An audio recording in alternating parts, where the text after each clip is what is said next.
ہر قسم کی حمد و ثنا، کبریائی، بڑائی اللہ رب العالمین کے لیے۔ درود و سلام کے لائق امام الانبیاء، اشرف الانبیاء، سید اولاد آدم، محمد الرسول اللہ صلی اللہ علیہ وسلم کی ذات مبارکہ مطہرہ ہے۔ مختصر حمد و صلوات اور درود و سلام کے بعد اللہ تبارک و تعالی سے دعا ہے، اللہ مجھے حق سچ بیان کرنے کی اور ہم سب کو عمل پیرا ہونے کی توفیق عطا فرمائے۔ قربانی کی تیاری کے ایام چل رہے ہیں۔ 4 دنوں کے بعد سنت ابراہیمی کو زندہ کرنے والے اپنے رب کی رضا کو پانے کے لیے انشاءاللہ اللہ کی نام پر اللہ کی راہ میں جانور قربان کر کے اپنی عقیدتوں، محبتوں اور رب کے ساتھ اپنی وابستگیوں کا ثبوت پیش کریں گے۔ اللہ تبارک و تعالی نے یہ قربانی کا عمل سنت ابراہیمی کی یاد میں امت مسلمہ کے لیے مباح قرار دیا۔ آقا نامدار صلی اللہ علیہ وسلم نے مدینہ میں ہجرت کرنے کے بعد ہر سال اس کا باقاعدگی سے اہتمام کیا۔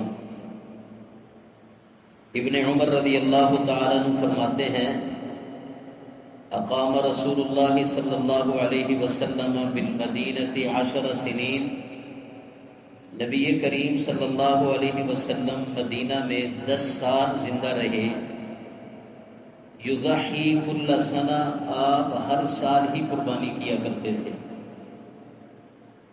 تو اس سے ان لوگوں کو بھی جواب مل جاتا ہے جو پوچھتے ہیں ہر سال قربانی کرنا ضروری ہے۔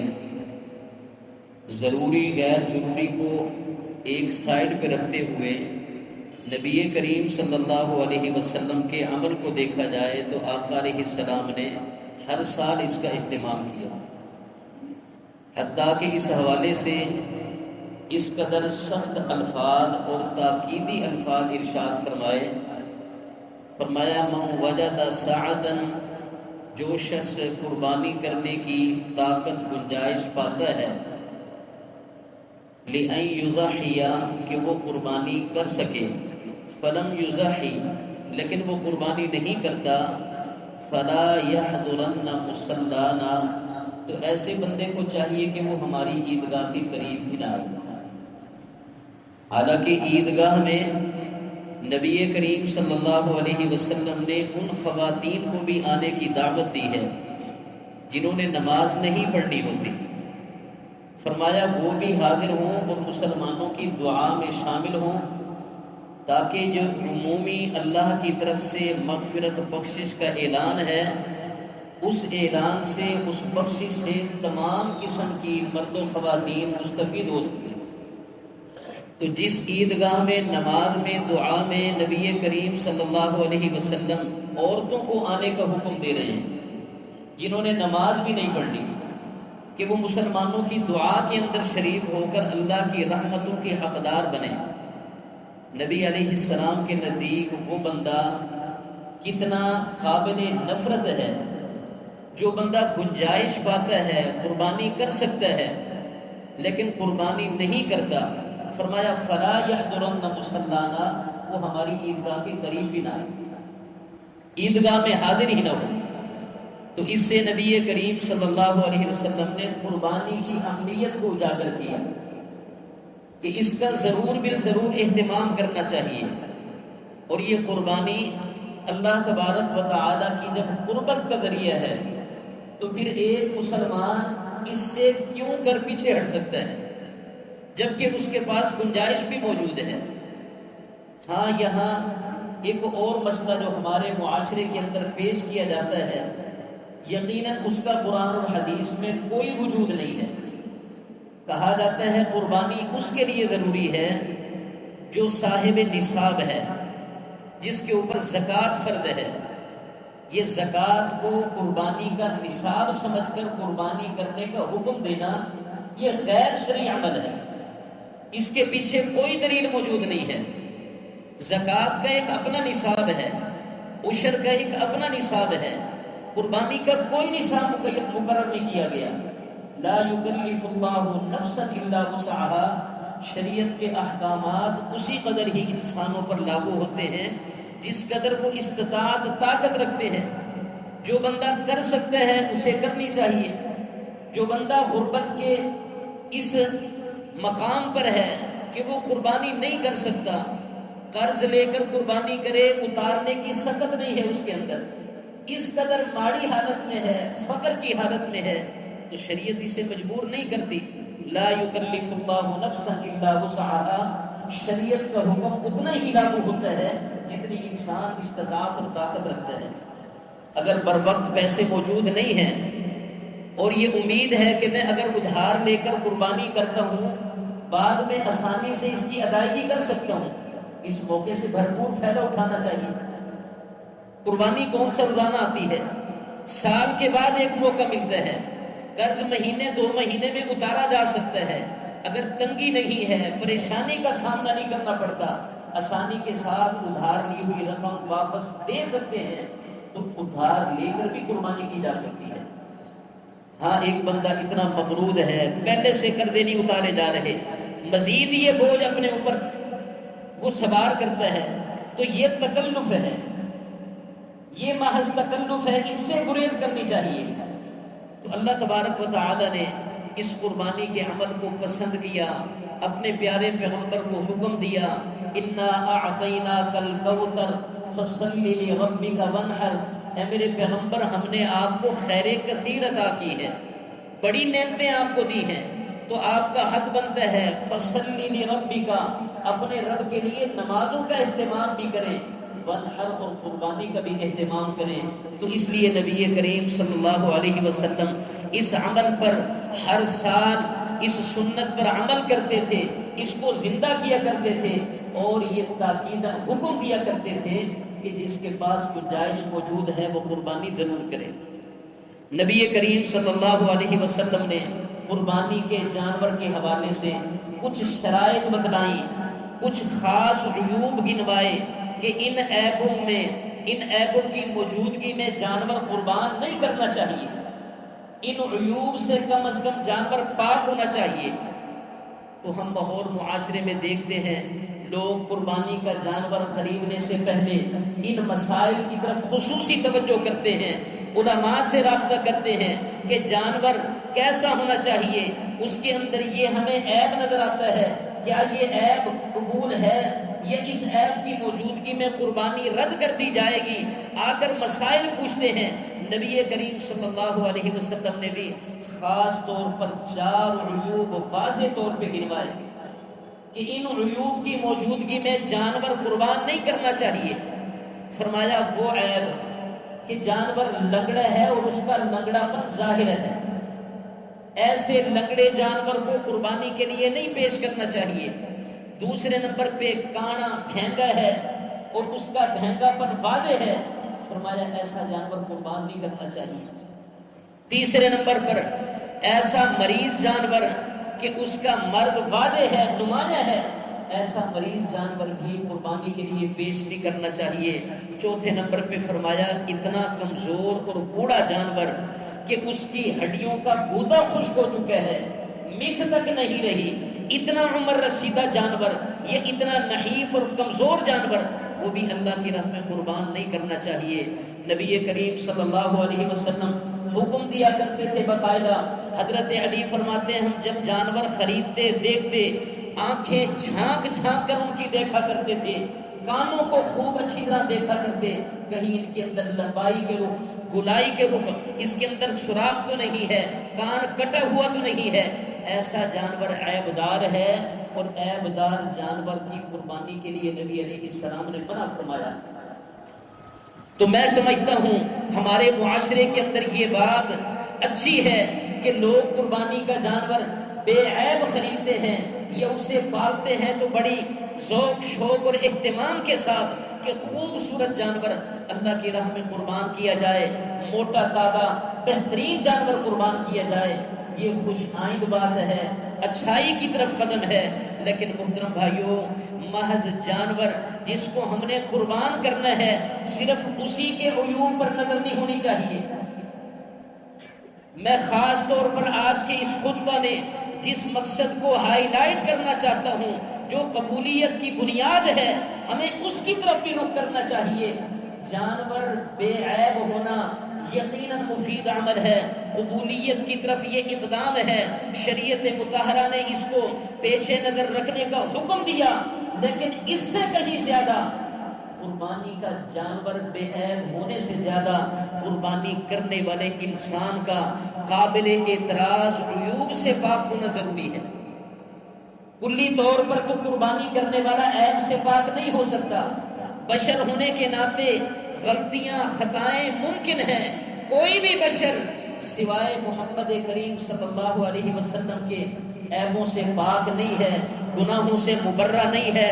کل بنی آدم خطا، آدم کی ساری اولاد گناہگار ہے، وخیر الخطائین التوابون، اور بہترین گناہگار وہ ہیں جو کثرت کے ساتھ توبہ کرنے والے ہیں۔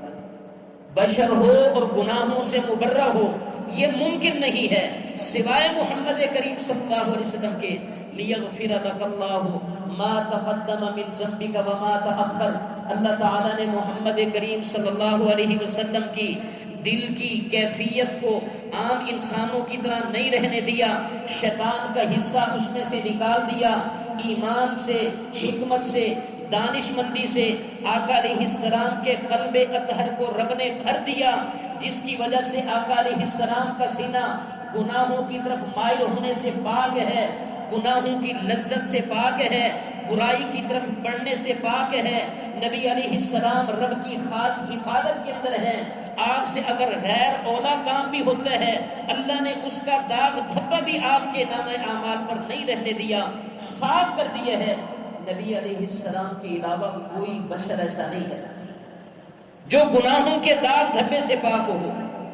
غلطی ہر بشر سے ممکن ہے، چھوٹی غلطی بھی ممکن ہے، بڑی غلطی بھی ممکن ہے، گناہ کبیرہ بھی انسان ہی کرتا ہے، صغیرہ تو کثرت کے ساتھ ہو جاتے ہیں۔ گناہوں سے بالکل پاک ہونا تو ممکن نہیں ہے، لیکن وہ قابل اعتراض گناہ جو اللہ تبارک و تعالی ان عیبوں اور گناہوں کی موجودگی میں انسان کی عبادات کو قبول نہیں کرتے، قربانیوں کو قبول نہیں کرتے، نمازوں کو قبول نہیں کرتے، ایسے قابل اعتراض گناہ، ایسے قابل اعتراض جرم، یہ کم از کم ہمیں پیش نظر رکھنے چاہیے۔ کیا یہ عیب، یہ گناہ، یہ نقائص ہمارے اندر موجود تو نہیں؟ اللہ نے کیا فرمایا؟ لَن يَنَالَ اللَّهَ لُحُومُهَا وَلَا دِمَاؤُهَا وَلَكِن يَنَالُهُ التَّقْوَىٰ مِنكُمْ۔ قربانی کا جہاں حکم دیا اللہ نے وہیں پر یہ ارشاد فرمایا، مت سمجھنا تمہارے یہ خوبصورت پیش کیے ہوئے جانور، یہ موٹے تازے جانور، ان کے خون کی بہائی ہوئی ندیاں اور نالے اور ان کے لگے ہوئے گوشت کے انبار شاید یہ اللہ کو متاثر کرتے ہیں، یہ رب کی جناب میں پہنچتے ہیں۔ نہیں ینال اللہ لحومها ولا دماؤها، نہ ان جانوروں کا خون پہنچتا ہے نہ ان کا گوشت پہنچتا ہے، وَلَٰكِن يَنَالُهُ التَّقْوَىٰ مِنكُمْ، رب کی دربار میں، رب کے دروازے پر دستک دینے والی چیز تمہارے دلوں کا تقویٰ ہے۔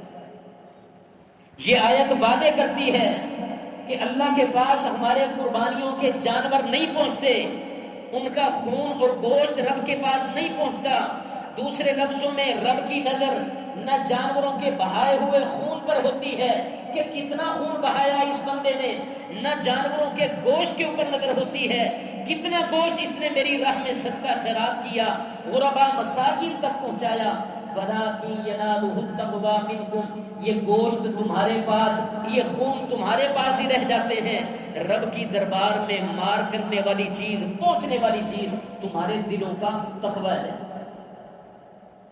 اس کا واضح مطلب ہے اللہ کو ہمارے جانوروں سے کوئی سروکار نہیں، ہمارے دل کی کیفیت کے ساتھ اللہ کی سروکار ہے، رب کی اس کے اوپر نظر ہے۔ اور شروع خطبہ کے اندر میں نے آپ کے سامنے سورہ مائدہ کی تلاوت کی، آیت کریمہ پڑھی، وَاتْلُ عَلَيْهِمْ نَبَأَ ابْنَيْ آدَمَ بِالْحَقِّ۔ اے محمد کریم صلی اللہ علیہ وسلم، آپ ان کے سامنے آدم کے دو بیٹیوں کا معاملہ، ان کا واقعہ پڑھ کر سنائیں۔ اِذْ قَرَّبَا قُرْبَانًا فَتُقُبِّلَ مِنْ أَحَدِهِمَا وَلَمْ يُتَقَبَّلْ مِنَ الْآخَرِ قَالَ لَأَقْتُلَنَّكَ قَالَ إِنَّمَا يَتَقَبَّلُ اللَّهُ مِنَ الْمُتَّقِينَ۔ آدم کے دو بیٹوں نے قربانی پیش کی، اللہ نے ایک کی قربانی کو قبول کیا اور دوسری کو ریجیکٹ کر دیا۔ جس کی قربانی قبول نہ ہوئی اپنے بھائی سے کہنے لگا تیری قربانی کیوں قبول ہوئی ہے؟ لَأَقْتُلَنَّكَ، میں تجھے زندہ نہیں رہنے دوں گا، میں تجھے قتل کر دوں گا۔ حسد کی آگ میں جلنے لگا اور اپنے بھائی کے اس مقبول عمل پر تردد کا، بے چینی کا اظہار کرتے ہوئے، عدم برداشت کا مظاہرہ کرتے ہوئے، حسد کی آگ میں جلتے ہوئے اپنے بھائی سے کہنے لگا لَأَقْتُلَنَّكَ، میں تجھے قتل کر دوں گا، زندہ زمین پر نہیں رہنے دوں گا۔ قال انما يتقبل الله من المتقين، بھائی کہنے لگا پریشان ہونے کی ضرورت کیا ہے؟ اپنے دل کی کیفیت کو بدلو، اپنے اندر تقوی پیدا کرو، اپنے اندر خشیت الہی پیدا کرو، اپنے اندر محاسبہ نفس اپنے اندر پیدا کرو، یہ تقوی کے تقاضے اپنے اندر پورے کرو، کیونکہ اللہ اس عمل کو قبول کرتا ہے جو تقوی کے ساتھ پیش کیا جائے، متقی لوگوں کے عمل کو قبول کرتا ہے۔ انما یتقبل اللہ من المتقین، اللہ نے رہتی دنیا تک کے لیے یہ اصول ہمارے سامنے رکھ دیا، انما یتقبل اللہ من المتقین۔ نماز ہو، زکوٰۃ ہو، روزہ ہو، حج ہو، جہاد فی سبیل اللہ ہو یا قربانی جیسا عمل ہو، کوئی بھی عبادت جو اللہ کو راضی کرنے کے لیے تم کرنا چاہتے ہو، جنت کے حصول کے لیے، جہنم سے دفاع اور بچاؤ کے لیے کرنا چاہتے ہو، انما یتقبل اللہ من المتقین، تقوی کے اندر لپیٹ کے یہ عمل پیش کرو، اللہ فوراً تمہارا یہ عمل قبول کرے گا۔ اگر تقوی کا کور نہیں ہے، تقوی کا پارسل نہیں ہے، اللہ تبارک و تعالی ایسا بھیجا جانے والا عمل جو تقوی کے کور کے اندر نہیں ہے، اللہ اس کو قبول کرنے والا نہیں ہے، رب نے قرآن میں واضح فرما دیا۔ تو آئیے محترم بھائیوں، ہم بے عیب جانور تلاش کرنے سے پہلے، ان کے دانت، ان کے کان، آنکھیں دیکھنے سے پہلے اپنی آنکھوں کو کھول کے اپنے گریبان میں جھانکیں، اپنا کردار دیکھیں، اپنے اعمال کو دیکھیں، اپنے عقائد کو دیکھیں، اپنی اخلاقیات کی طرف توجہ کریں۔ قربانی کرنے والا انسان اپنے گریبان میں جھانکے کہ میں جانور تو بے عیب تلاش کر رہا ہوں، جبکہ جانور کے متعلق رب نے فرما دیا لَن يَنَالَ اللَّهَ لُحُومُهَا وَلَا دِمَاؤُهَا، نہ ان جانوروں کا خون پہنچتا ہے، نہ ان کا گوشت پہنچتا ہے، وَلَٰكِن يَنَالُهُ التَّقْوَىٰ مِنكُمْ، دیکھنا چاہیے یہ جانور تو رب کے ہاں پہنچنے والے نہیں ہیں، پہنچتی کیا چیز ہے؟ وہ تقویٰ پہنچتا ہے، متقی انسان کا عمل پہنچتا ہے۔ تو دیکھ لینا چاہیے جانور بے عیب تلاش کرتے کرتے کیا میں خود تو عیب دار نہیں رہ گیا؟ کیا میرے اندر تقویٰ کی کیفیت ہے؟ کیا میں اس معیار پر پورا ہوں کہ بے عیب جانور، قابل اعتراض نقائص سے پاک جانور اگر میں رب کی دربار میں پیش کروں تو کیا میری قربانی قبول ہو سکتی ہے؟ ہمیں کم از کم اس کی طرف جانور خریدنے سے پہلے نظر کرنی چاہیے۔ انشاءاللہ ہمارا یہ اقدام، ہماری یہ توجہ ہمارے عمل کو ضائع کرنے سے بچا لے گی۔ تو میں عرض کر رہا تھا انما یتقبل اللہ من المتقین، اللہ متقی لوگوں کی قربانی قبول کرتے ہیں، متقی لوگوں کا عمل قبول کرتے ہیں۔ دیکھتے ہیں تقویٰ کیا چیز ہے جس کو اختیار کرنے والے کی اللہ نیکی عمل قبول کر لیتے ہیں، یہ تقویٰ کیا چیز ہے؟ تقویٰ چند اہم ترین عقائد و نظریات اور اعمال کے مجموعے کا نام ہے، جس کو اللہ تعالیٰ نے قرآن میں اور پیارے پیغمبر صلی اللہ علیہ وسلم نے احادیث میں تقوی کے ساتھ جوڑ دیے ہیں۔ اس تقوی کی بنیاد سب سے پہلے ایمان پر ہے، عقیدہ توحید پر ہے۔ وہ بندہ تقوی حاصل نہیں کر سکتا جو اپنے پیدا کرنے والے اپنے محسن اور منعم کو نہیں پہچانتا، اس کی قدر نہیں ہے، اس کی توحید کی لاج نہیں ہے، بلا شرکت غیر اس پر ایمان نہیں رکھنے والا، یہ بندہ اس پوزیشن میں نہیں ہے کہ اس کا عمل قبول کیا جائے، یہ رب کے ہاں اس کی کوئی قدر ہو، یہ بے قدرہ انسان ہے۔ اللہ کے ہاں اس ایماندار کی قدر ہے جس کا ایمان شرک کی آمیزش سے، کفر کی آمیزش سے پاک اور صاف ہے۔ بشری خطائیں ممکن ہیں لیکن ایمانیات میں اس کے اندر کوئی ملاوٹ نہیں ہے، عقیدہ خالص ہے۔ یہ موحد انسان، توحید پرست انسان، یہ جب عمل کرتا ہے تو اس کا عمل، اس کی قربانی اللہ کے ہاں قبول ہوتی ہے۔ یہ تقوی کی بنیاد ہے۔ عقیدہ توحید کس چیز کا نام ہے؟ اللہ تبارک و تعالی کو اس کی ذات میں، اس کی صفات میں، اس کی عبادات میں، اس کے تصرفات میں، اس کی شریعت کی بات میں اس کو وحدہ لا شریک تسلیم کرنا۔ یہ بڑے اختصار کے ساتھ میں نے توحید کی تعریف اور اس کا تعارف آپ کے سامنے پیش کیا۔ اللہ کو اس کی ذات میں اکیلا ماننا، وہ اکیلا ہے، اس کا کوئی جز نہیں ہے، وہ کسی کا جز نہیں ہے، اس کی کوئی اولاد نہیں ہے، وہ کسی کی اولاد نہیں ہے، وہ کسی میں سے نکل کے نہیں آیا، اس میں سے کوئی نکل کے نہیں آیا۔ قل هو اللہ احد، آپ اعلان کر دیں اللہ احد ہے، واحد نہیں، احد ہے، یکتا ہے، اس جیسا کوئی نہیں ہے۔ اللہ الصمد، وہ بے نیاز ذات ہے، محتاجیوں سے پاک ہے، نیاز مندیوں سے پاک ہے، فقر فاقے سے پاک ہے۔ لم یلد ولم یولد، نہ اس کو کسی نے جنا، نہ اس نے کسی کو جنا، نہ وہ کسی میں سے نکلا، نہ اس میں سے کوئی نکلا۔ یہ سورہ اخلاص زبردست اللہ کی پہچان اور توحید کا اعلان ہے، توحید کا تعارف ہے۔ اللہ اپنی ذات میں اکیلا۔ اگر کوئی عیسائی عیسیٰ علیہ السلام کو ثالث ثلاثہ کہے کہ عیسیٰ تین میں سے تیسرے ہیں، اللہ عیسیٰ مریم تین مل کر خدا بنتے ہیں، یہ بھی شرک کر رہا ہے۔ اگر کوئی کہتا ہے عیسیٰ ابن اللہ ہے، یہ بھی مشرک آدمی ہے۔ اگر کوئی کہے عزیر ابن اللہ ہے، یہودی ہونے کے ناطے اللہ فرماتے ہیں یہ بھی کفر اور شرک کر رہے ہیں۔ اگر امت محمدیہ کا کوئی فرد کہے نبی کریم صلی اللہ علیہ وسلم کے متعلق آپ نور من نور اللہ ہیں، اللہ کے نور میں سے نکلے ہوئے نور ہیں، آپ کی بشریت کا انکار کرے اور نور بھی اللہ کے نور میں سے مانے، محترم بھائیو یہ قرآن کی صراحتاً خلاف ورزی ہے۔ قل انما انا بشر مثلکم، کہ یہ خلاف ہے، لم یلد ولم یولد کے خلاف ہے یہ عقیدہ۔ نبی کریم صلی اللہ علیہ وسلم بشر ہونے کے باوجود آپ کا کوئی بشر مقابلہ نہیں کر سکتا۔ آپ ایسے بشر ہیں کہ رب کے علاوہ باقی جو نوری مخلوق ہے محمد کریم صلی اللہ علیہ وسلم کے مقام و مرتبے کا کوئی نوری بھی مقابلہ نہیں کر سکتا۔ کیا مجال ہے جبرائیل کی، کیا مجال ہے کسی اور فرشتے کی کہ میرے اور آپ کے پیغمبر محمد رسول اللہ صلی اللہ علیہ وسلم کے بشر ہونے کے باوجود آپ کے مقام و مرتبے کا مقابلہ کر سکے۔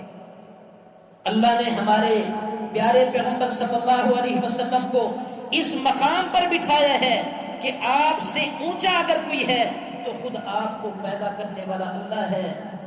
اللہ کے بعد محمد کریم صلی اللہ علیہ وسلم سے اونچا مقام و مرتبے والا رب نے پیدا ہی نہیں کیا۔ محمد کریم صلی اللہ علیہ وسلم بشر ہیں اور عام بشر جیسے نہیں، ایسے بشر ہیں کہ نہ کوئی بشر اور نہ ہی رب کے علاوہ کوئی نوری مخلوق، کوئی نور آپ آقا علیہ السلام کا مقابلہ کر سکتا ہے۔ تو محمد کریم صلی اللہ علیہ وسلم کو بشر سمجھتے ہوئے توہین محسوس کرنا اور آقا علیہ السلام کو مقام و مرتبہ دیتے ہوئے نور ماننا، اور نور بھی اللہ کے نور میں سے، محترم بھائیو یہ قرآن کی صراحتاً خلاف ورزی ہے، یہ عقیدہ توحید کے خلاف ہے۔ عقیدہ توحید اللہ کو اس کی ذات میں اکیلا ماننا ہے اور اس کی صفات میں اکیلا ماننا۔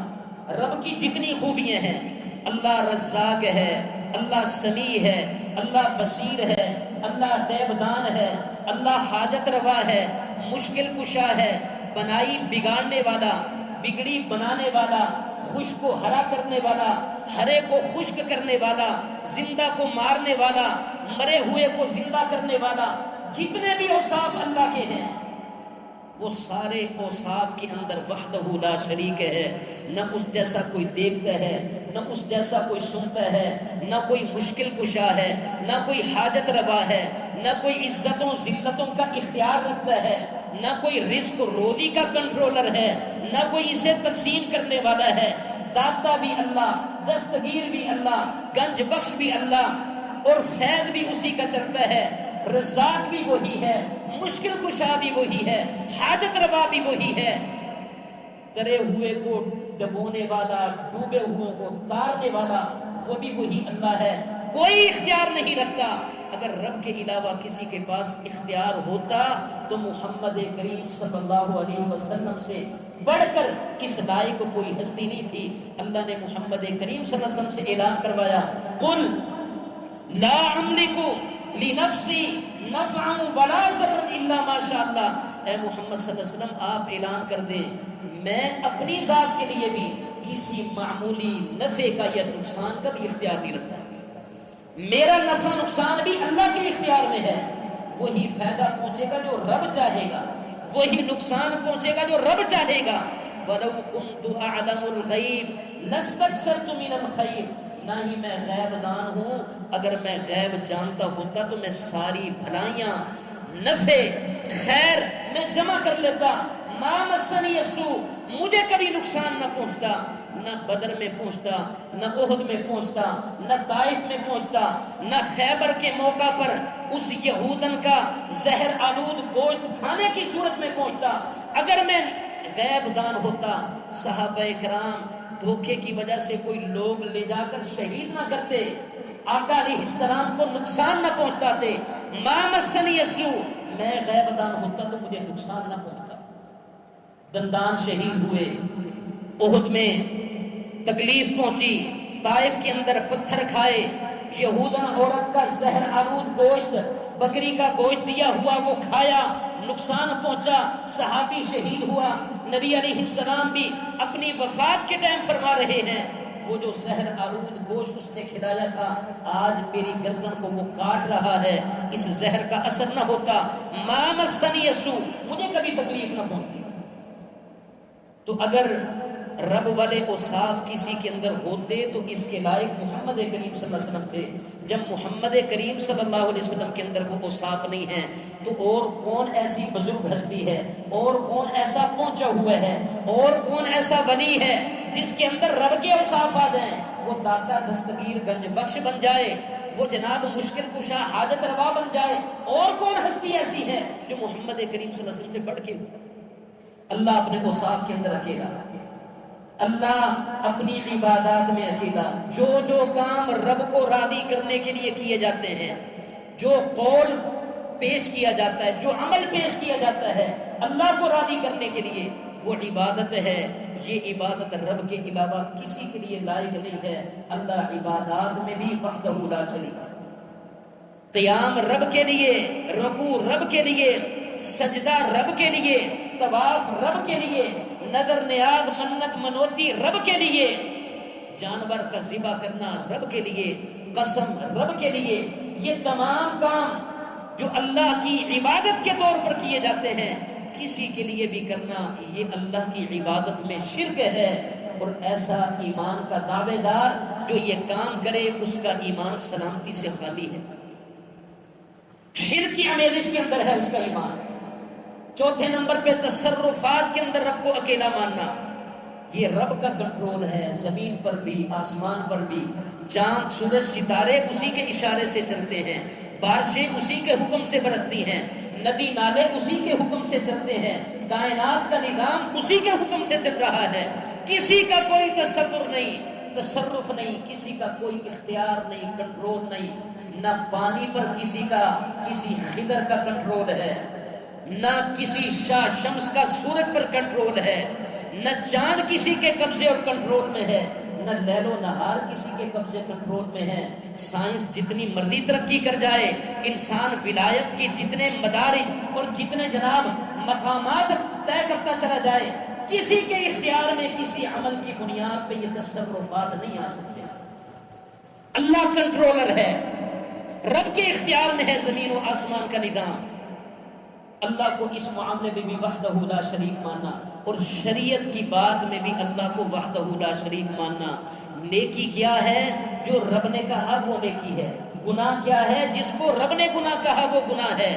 زندگی کیسے گزارنی ہے؟ جیسے اللہ نے بتلایا. نیکی ثواب عبادت کس میں ہے؟ جس کا اللہ نے بتلایا.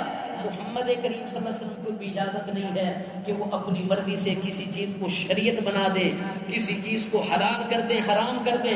رب نے محمد کریم صلی اللہ علیہ وسلم کو بھی پابند کیا ہے. اتبع ما اوحی الیک من ربک، رب کی طرف سے جو وحی کیا گیا آپ نے اس کے پیچھے چلنا ہے. تو محمد کریم صلی اللہ علیہ وسلم جب رب کی وحی کے پابند ہیں، میں اور آپ یہ جس کو ہم نے اپنا پیشوا، رہنما، مرشد، امام، مجتہد، فقیہ بنایا، اس کو کیا اختیار ہے کہ وہ اپنی مرضی سے حلال حرام کرتا پھرے؟ بڑی بات کی جاتی ہے، کہتے ہیں قرآن حدیث کا دعویٰ کرتے ہو، ہر بات قرآن حدیث قرآن حدیث قرآن حدیث. کہتے ہیں جی بھینس قرآن حدیث میں دکھاؤ کہاں حلال ہے.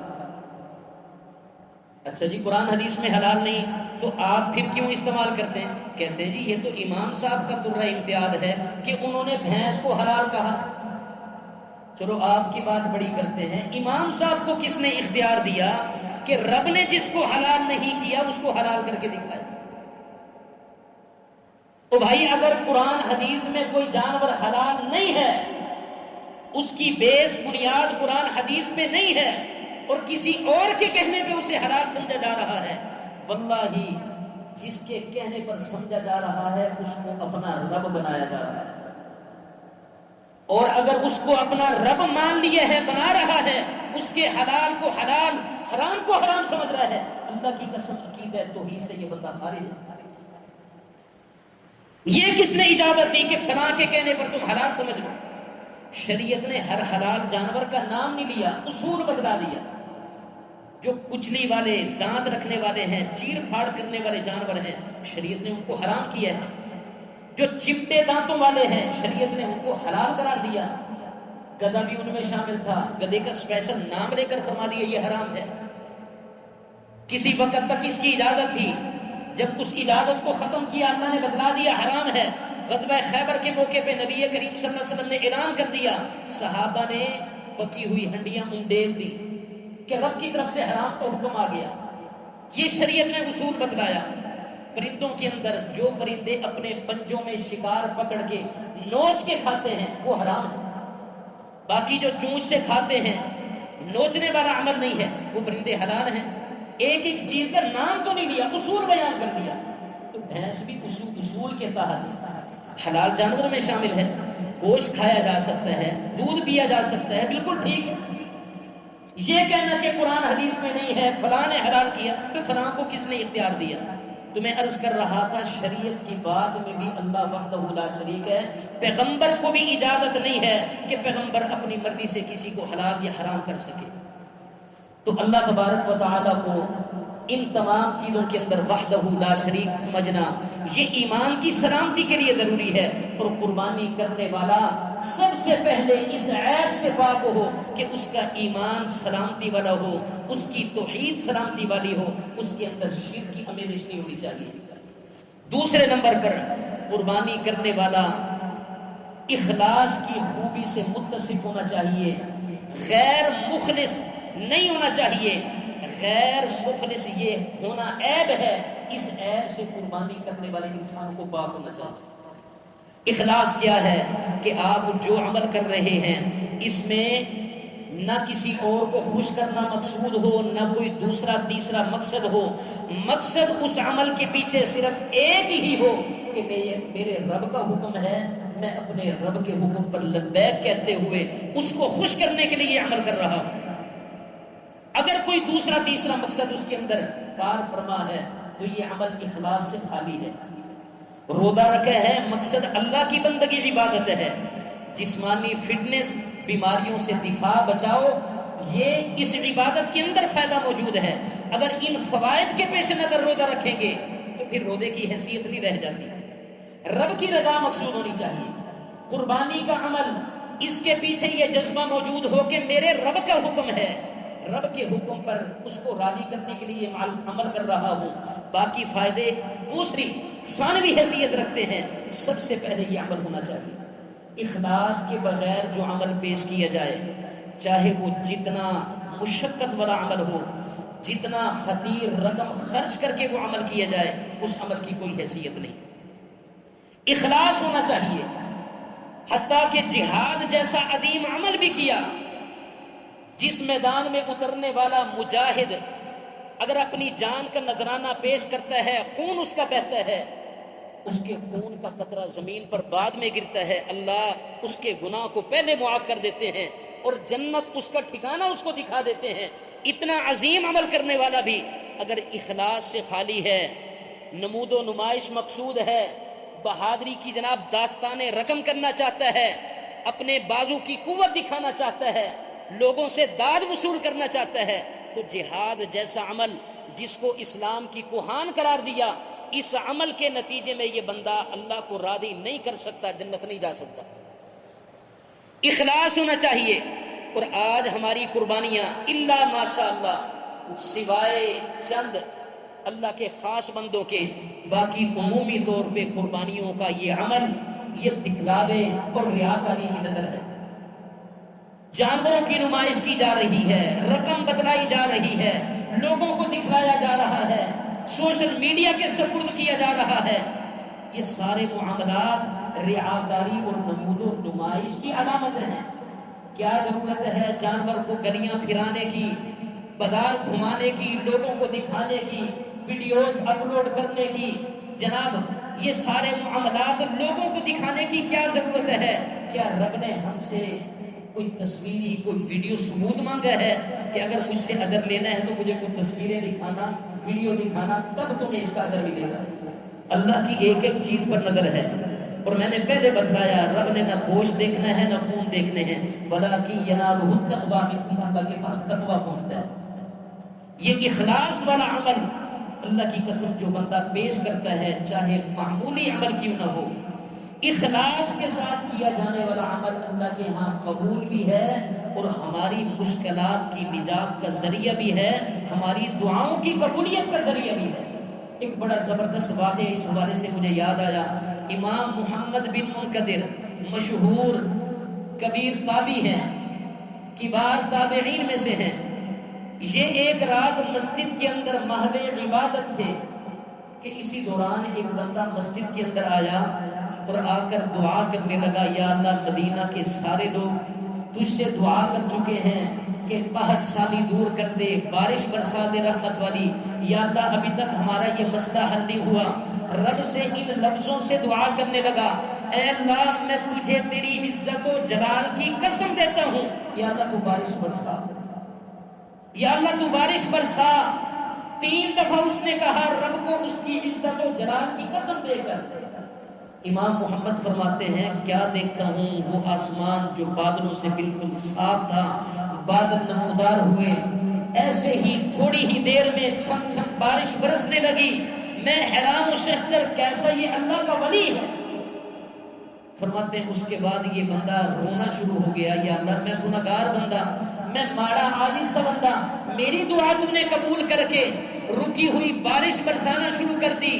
سارے مدینے والے زور لگا کے تھکے، یا اللہ تیرا کتنا احسان ہے. اللہ کے سامنے عز و انکساری سے مزید جھک گیا، عبادت کے اندر مشغول ہو گیا. حتیٰ کہ اذان فجر کا ٹائم ہونے لگا تو یہ چپکے سے باہر نکل گیا.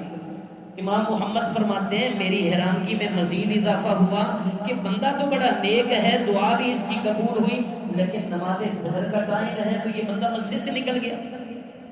لیکن کیا دیکھتے ہیں جب اذان فجر ہوئی لوگ مسجد کی طرف نماز پڑھنے کے لیے آ رہے ہیں، یہ بندہ بھی ان کے درمیان مسجد کی طرف آنے لگا.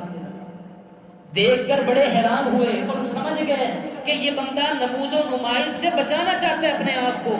تاثر یہ جانا چاہتا ہے کہ میں مسجد میں عبادت کے اندر مشغول نہیں تھا، میں بھی تمہارے ساتھ ہی مسجد کے اندر نماز کے لیے آ رہا ہوں۔ کہتے میرے دل میں محبت اس کی اور زیادہ شدت پکڑ گئی۔ نماز فجر سے فارغ ہوئے، سب اپنے اپنے گھروں کو گئے، یہ بندہ بھی اپنے گھر کی طرف جانے لگا۔ میں اس نیت سے ان کے پیچھے ہو لیا کہ بندہ بڑا نیک ہے، اللہ والا ہے، اس کے ساتھ ضرور دوستی قائم کی جائے، محبت کا اظہار کیا جائے۔ کہتے ہیں میں اس کے پیچھے گیا، حتیٰ کہ یہ ایک جھونپڑے میں داخل ہوا۔ اندر جا کے دیکھتا ہوں تو وہاں جوتا سینے کے اوزار آلات پڑے ہیں۔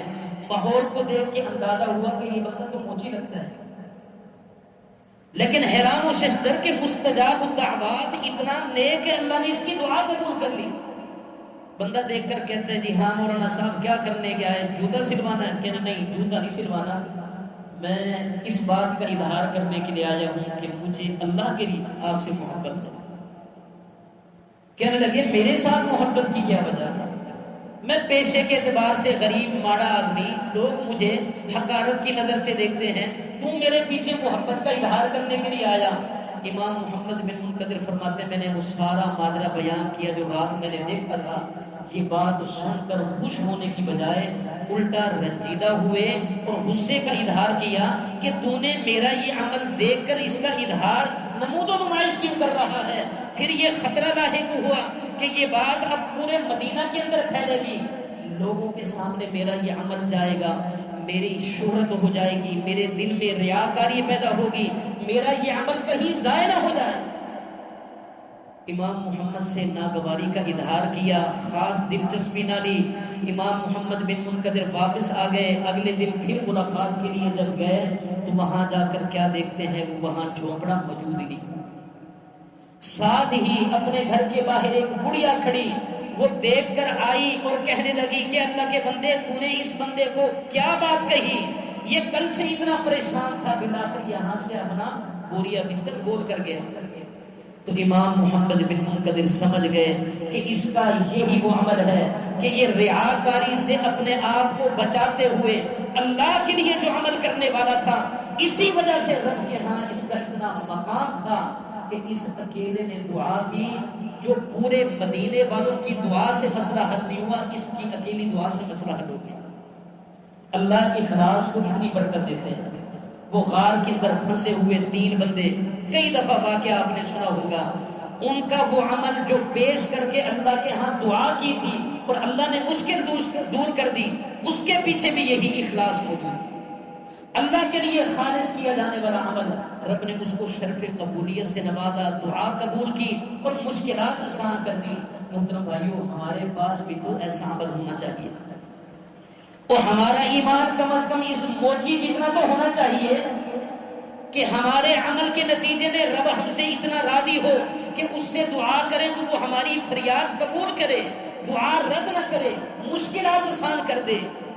پیشے کے اعتبار سے وہ موچی بڑے بڑے وزراء کبراء سے آگے بڑھ گیا، حقیقت میں محض اپنے اس اخلاص والے تقوی والے عمل سے۔ آج اسی اخلاص اور تقوی کی ہمیں ضرورت ہے۔ بڑے بڑے جانور یا کئی حصے جناب جانور کے اندر ڈالنا یا کئی جانور قربان کر دینا کہ لوگ کیا کہیں گے، جی کمال کر دیے اس نے، حاتم طائی کو بھی پیچھے چھوڑ دیا۔ یہ نمود و نمائش ہے۔ ایک حصہ آپ رکھیں، 2 حصے رکھیں، باقی جہاں ضرورت ہے وہاں پیسے خرچ کریں۔ کیا ضرورت ہے اتنے لمبے چوڑے جناب حصے رکھنے اور کئی جانور قربان کرنے کی؟ بڑے بڑے مستحق لوگ پڑے ہیں اس وقت، تو آپ کا ایک حصہ، ایک جانور آپ کی طرف سے اس عمل کی انشاءاللہ قبولیت کے لیے کافی ہے، اگر آپ مخلص ہو کر کریں گے۔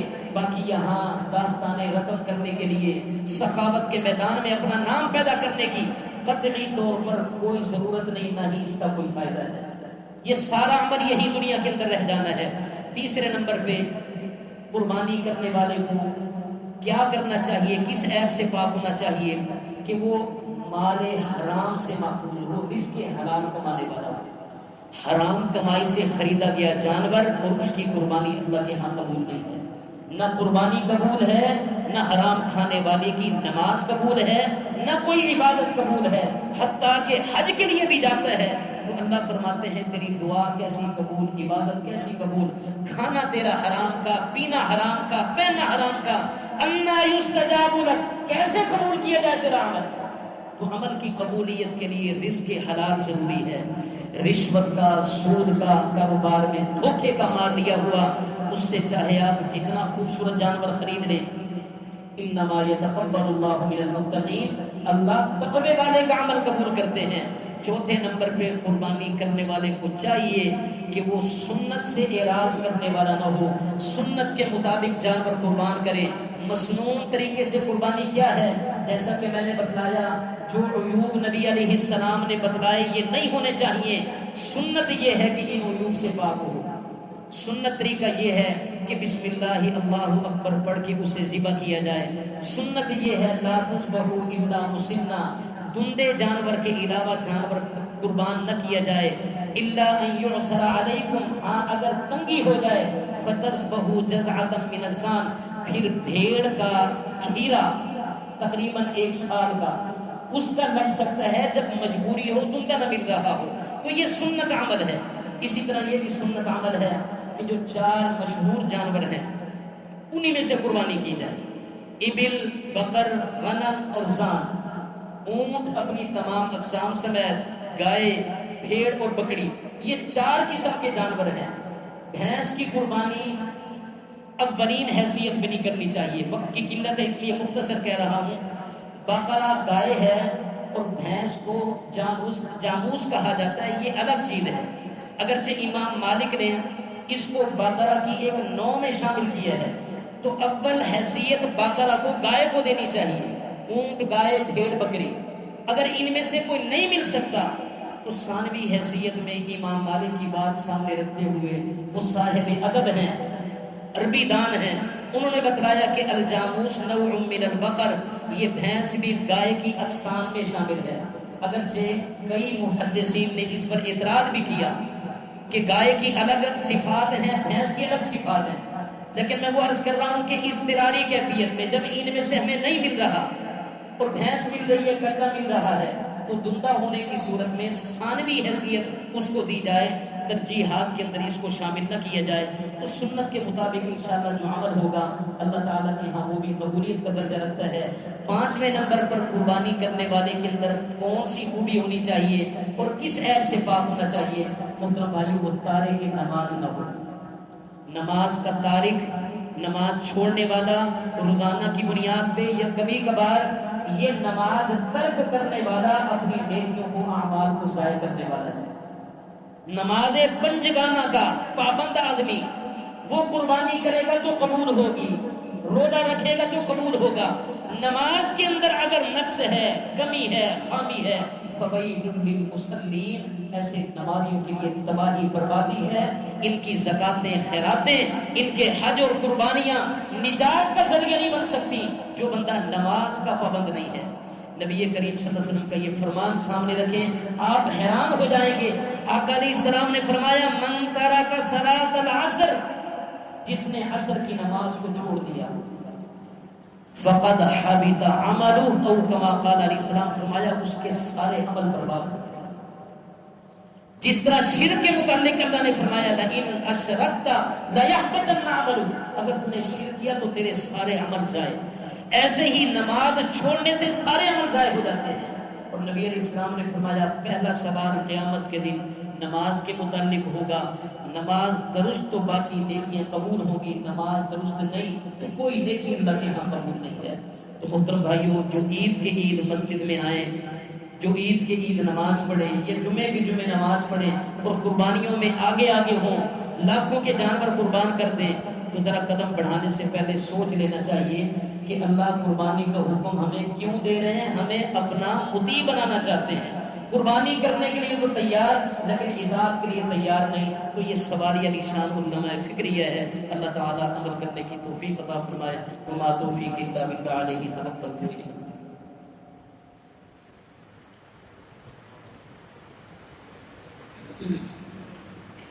الحمد لله وكفى والصلاة والسلام على من لا نبي بعده أما بعد فقد قال الله تبارك وتعالى يا أيها الذين آمنوا إذا نودي للصلاة من يوم الجمعة فاسعوا إلى ذكر الله وذروا البيع ذلكم خير لكم إن كنتم تعلمون. جیسا کہ یہ اشتہار لگے ہوئے ہیں انشاءاللہ نماز عید 6:30 بجے یہاں پر ادا کی جائے گی اور انشاءاللہ محترم جناب حافظ طارق صاحب خطبہ عید الاضحیٰ انشاءاللہ بیان فرمائیں گے. تو احباب پر وقت تشریف لائیں بلکہ دوست احباب کو بھی دعوت دیں. اللہ تعالیٰ آپ کا یہ عمل نجات کا ذریعہ بنائے. اللہم صلی علی محمد وعلی آل محمد کما تحب وترضى. اللهم انفعنا بما علمتنا وعلمنا ما ينفعنا وزدنا علما. اللهم اهدنا الصراط المستقيم صراط الذين أنعمت عليهم غير المغضوب عليهم ولا الضالين. اللهم اشف مرضانا ومرضى المسلمين شفاء كاملا عاجلا غير آجل لا يغادر سقما.